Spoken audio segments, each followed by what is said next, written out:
Ang Philippine Arena ay isa sa pinakamalaking indoor arena sa mundo na may kakayahang magpupo ng 50,000 na katao sa loob mismo ng gusali at isa pang 50,000 katao bilang isang live site sa labas para sa mga pangunahing kaganapan kapag kinakailangan.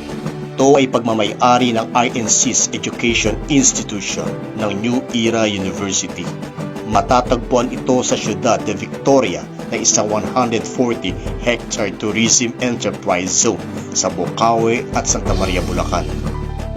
Dito ay maaaring magdaos ng INC church events, sporting events at entertainment events.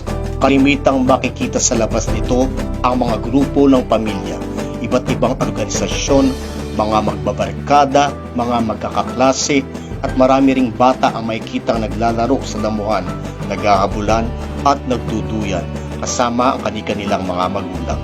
Makikita rin dito ang maraming kabataang namamasyal, nagbibisikleta, nagja-jogging at nagsiselfie, habang ang iba naman ay nakaupo sa damuhan upang maghintay ng paglubog ng araw. Ang Philippine Arena ay opisyal na kinikilala ng Guinness World Records bilang ang pinakamalaking mixed-use indoor theater sa mundo noong July 27, 2014.